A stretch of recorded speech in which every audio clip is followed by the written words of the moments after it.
Hey, welcome to the channel. My name is CJ and today we're going to be talking about the new Resident Evil series that's just launched on Netflix. In this video you'll also see gameplay from Dead by Daylight using the new Resident Evil chapter where we're going to be playing as Leon S. Kennedy and then a little bit of us playing as Nemesis. I hope you enjoy the video. If you do, remember to subscribe down below and also hit the notification bell because it will tell you every single time we upload a new video, which at the moment should be once a week for a main video and then 2 to 3 shorts depending on what we have available.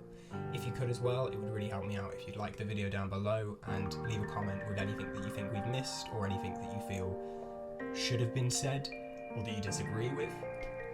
Either one works for me, and I hope you enjoy the rest of the video. Let's get into it.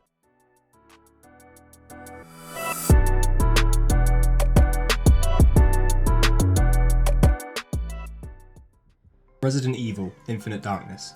This is the new Netflix animated miniseries that has launched on the 8th of July of 2021. This consists of 4 26-minute episodes. Anybody that knows me as a person or follows me on Twitch will know that I am a huge fan of the Resident Evil franchise. This is something that I was introduced to as a kid and has obviously just stuck with me as the steady stream of games and movies have just been released year after year. Early warning for anybody watching this video that this will contain spoilers for the series, so I would recommend either coming back once you've finished it or being prepared to know some of the plot points of the show. The place that we'll start with first is the story. So this miniseries is based after the events of Resident Evil 4, the game in which Leon S. Kennedy rescues the President's daughter. This is made very apparent as now Leon works for the President in the White House.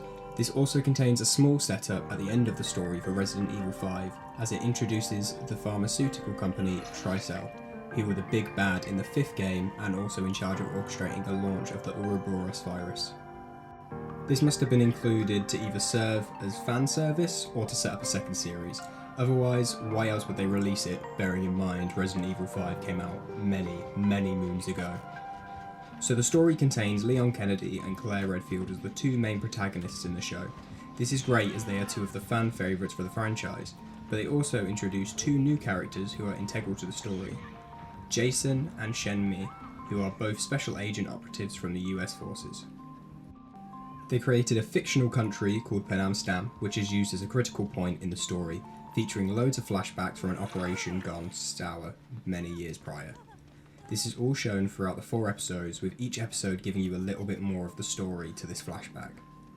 There's a large political issue going on throughout the show. The main themes seem to be about corruption within the US government, but who could have seen that coming though? Although the story has a lot of stretch and at times it can be difficult to follow, it does all come through towards the end of it and it rounds it off in a nice way, but I do feel like they could have tried to sting the point in a little bit more. The next thing that I want to speak about is the animation. So the animation of this miniseries was the best that they've done so far. With each thing that they produce, it just keeps getting better and better. This could be due to the technology just getting better, but either way it's a win for us, right? There were a few periods during the series where you could see the mouth movement wasn't quite in sync, and although this is only a small inconvenience really, it was something that massively irritated me for some reason that only a registered therapist could probably answer. As with all of the Resident Evils that have been animated, they tried to use the photorealistic animation style for this.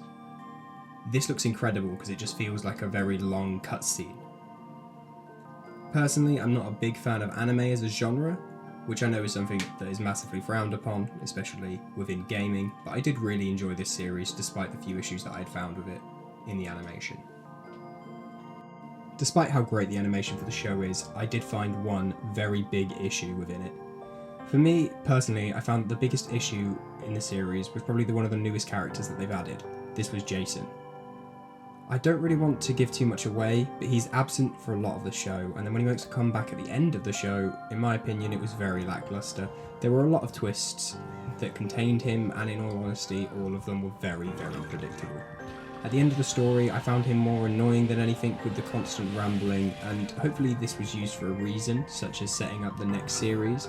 But up until the point of that coming out, we won't really know if he was just a bit of an idiot or if he was actually trying to foreshadow something that will happen later on.